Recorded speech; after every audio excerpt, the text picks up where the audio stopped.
Detroit. This is Detroit Allycat. It's been a while since I actually have been able to videotape, and I'm back.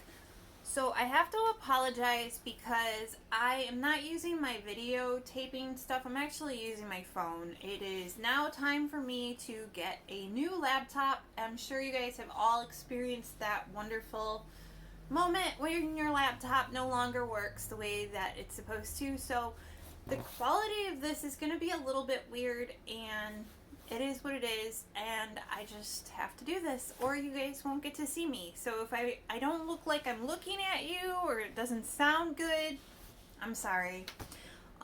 Today I wanted to do a update on the Suzanne Morphew case and tell you about what's going on with that, and I'm gonna pretty much talk about it from prior knowledge. So without further ado, let's get spooky. So the Suzanne Morphew case, I don't know if you guys are familiar with it or not, but I'm gonna do a really quick summary of it just so you guys know what it is for those of you who don't know. But also I have two other videos that I made about the Suzanne Morphew case, and I would suggest checking them out. I was brand new to doing YouTube when I made the first one, and that actually is one of the cases that inspired me to start doing true crime. So you have to go easy on me. One of my true crime videos was the Turpin 13. It was the first true crime video I ever got. I think it's up to 10,000 views, which is a lot for me, but everybody hammers me for everything, and I'm like, you guys, it's my first true crime video, so please take it easy on me. So let's catch you up on the case. Suzanne Morphew was a mother of two, and she was in Colorado, and around this time last year, I believe it was Mother's Day 2020. I don't know what exact date it fell on last year, but Mother's Day was 2 days ago, which was May 9th, and so it was almost its 1 year anniversary 2 days ago. But basically what happened is her two kids, Macy and Mallory, they had gone on a camping trip in Idaho, and her husband was away with multiple stories of what he was doing. I kind of go into that in the other videos. Suzanne apparently wanted to go on a bike ride. The kids tried to call her for Mother's Day. She wasn't picking up. The kids were scared. They called the neighbor. They asked the neighbor, hey, can you check in on her mom? The neighbor came over. Suzanne was nowhere to be seen. Local authorities were called. Suzanne went missing for a year. Her husband, Barry Morphew, was, I don't want to say suspicious because I feel like I have grown from that, but there's just some really odd things that happened with Barry Morphew. Number one, he made a video of his own volition without actually having the police tell him to do it or be there to guide him through it. It was just him, and he did it very rapidly. I'm not saying that isn't something that other people would do. It was just, you have to look at the video, you have to tell me what you think. I was kind of I don't know, it's really hard to say what somebody's gonna act like when their significant other is kidnapped and taken, because that puts a lot of stress on you. So to say that you're gonna act a certain way, it just doesn't work out. But I felt that the video was a little odd, and I tried not to look into it too hard because I felt like he could have been really stressed out. And the other thing that he did that was very odd is that he really tried to convince everyone that his wife was taken by a mountain lion in Eden. And I'm not saying that that's not possible, but it's extremely rare. Really rare. And the thing about a mountain lion is there would have been clothes that would have been found, blood, something. There would have been some kind of a trail, because a mountain lion is not a planned killer. They're not going to clean up their tracks. They don't care. They're eating. And nothing like that was found. There was really no evidence of Suzanne anywhere. The only thing that they found was her bike and her helmet.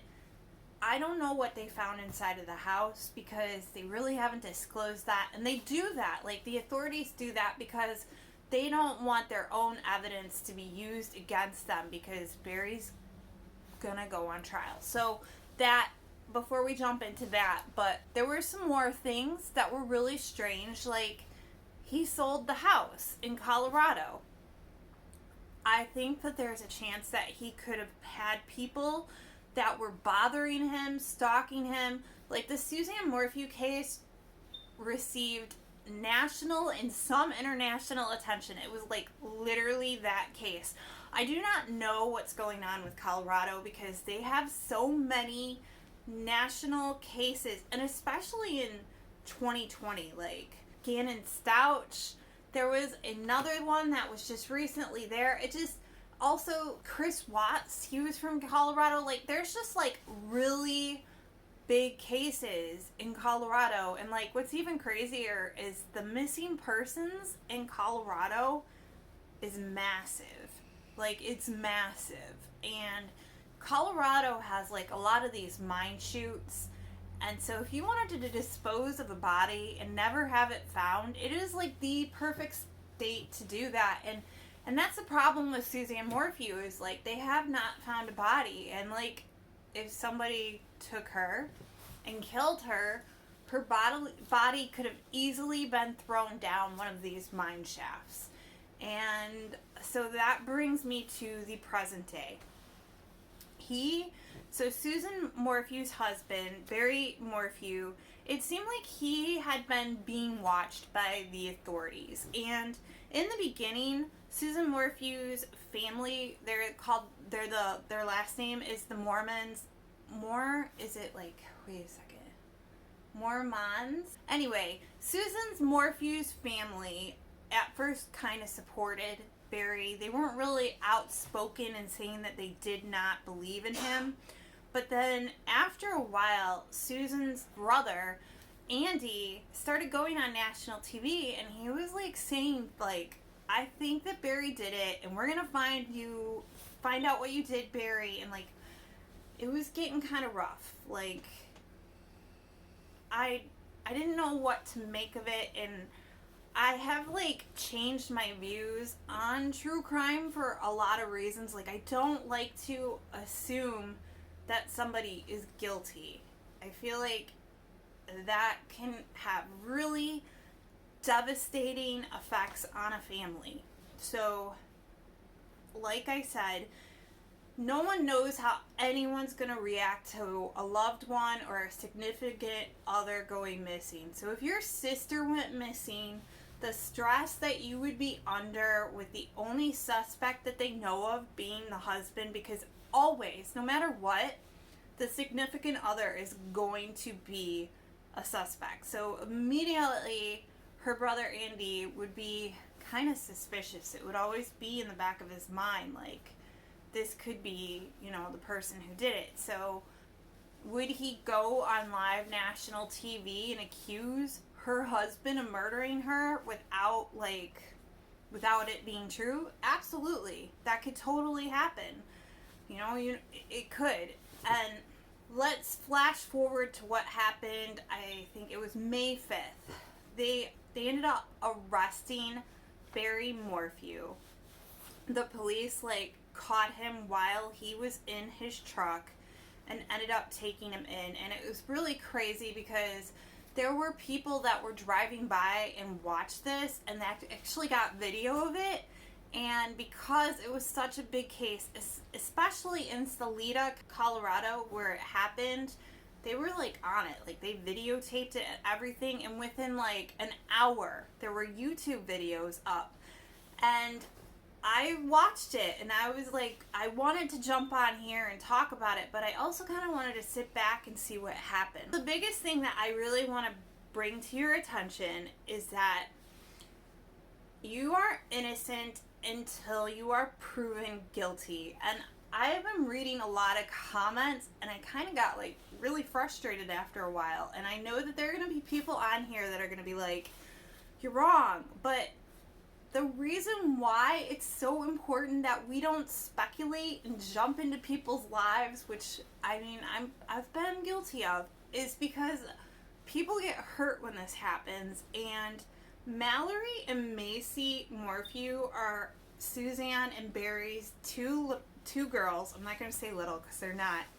At the time of Suzanne's missing, she went missing, I believe Macy was like 17 and Mallory was like 21. I hope I'm not getting it wrong and saying it the wrong way, but these girls were literally stalked.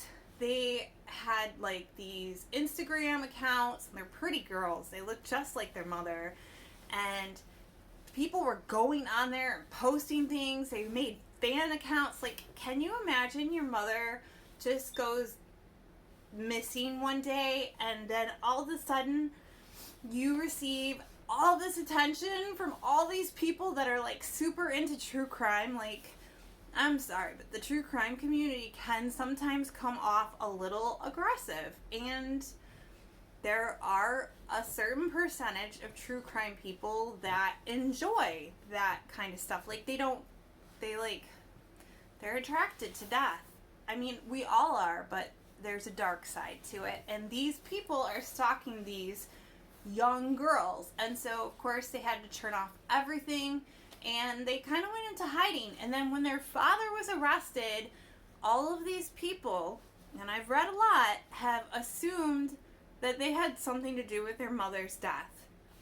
Do I think that they had something to do with their mother's death? I personally do not.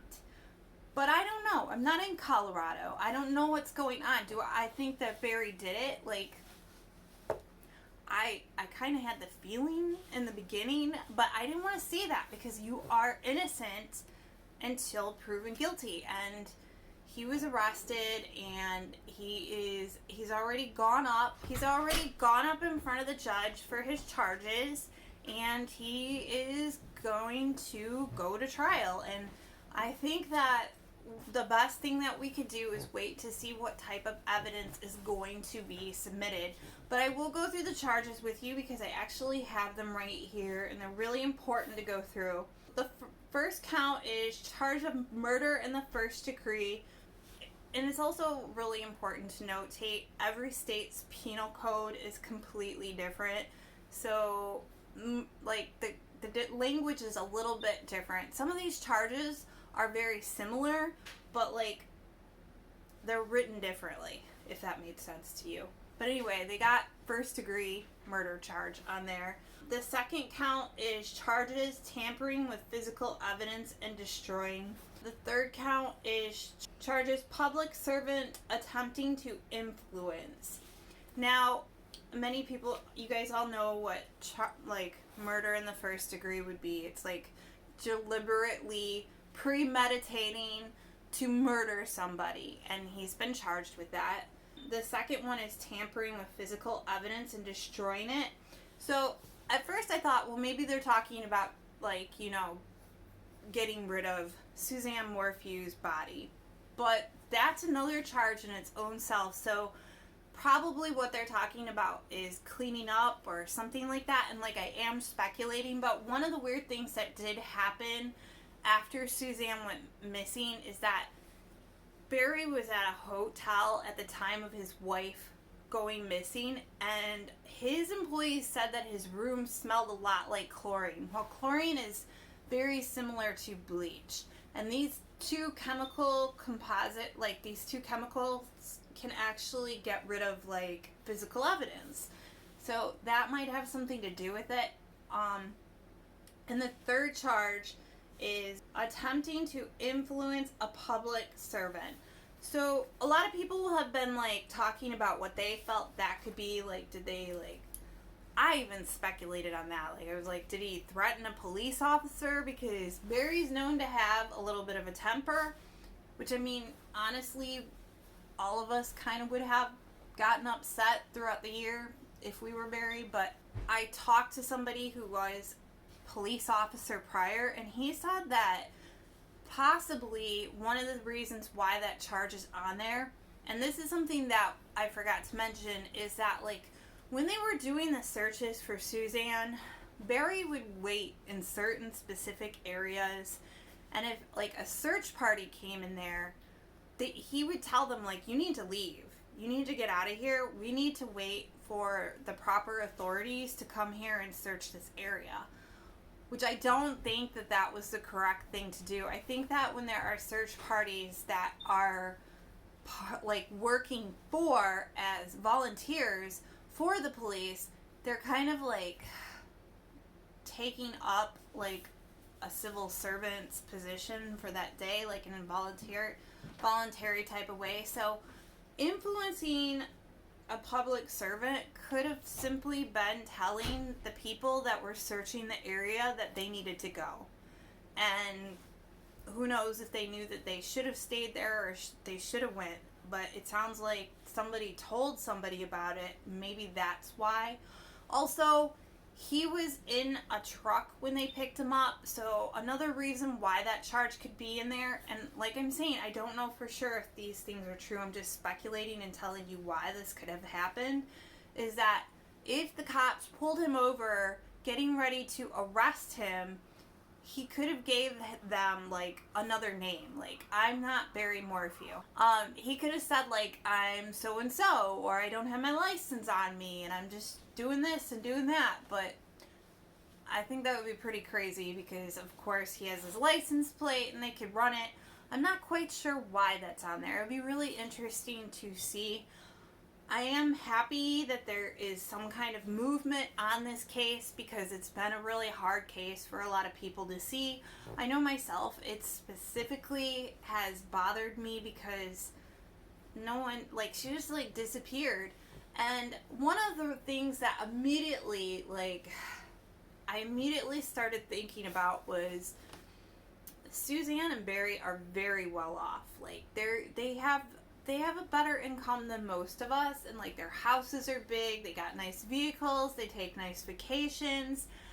And typically when a situation like that happens and somebody goes missing, and again, I am speculating that there could have been some kind of monetary reason for this to happen. And like I said, Barry is innocent to proven guilty, so we don't know. We don't know. I hope that family gets some kind of resolution. I hope that we get to find out more about it. I just wanted to do an update to this case because I thought it was very important that we do it. Yeah, that's my update. I hope you liked it. I'm sorry about my camera equipment. It's going to be interesting to see how I edit this. I hope you're having an amazing week. I hope you had an amazing Mother's Day out there for all you mothers. I know I did. I had a great Mother's Day. I am so happy for you guys to watch my video. Like I said, my name is Detroit Allycat. I would love if you subscribed, left a comment, a nice comment. Tell me what you think about this. Tell me, do you guys have a feeling of what's going on? Do you guys have a strong disagreement with what I said, which a lot of you sometimes do, and that's cool. Just be nice about it, because like, I am a sensitive person. I am human. Anyway, thank you for watching my channel. As always, stay spooky and stay safe. Bye!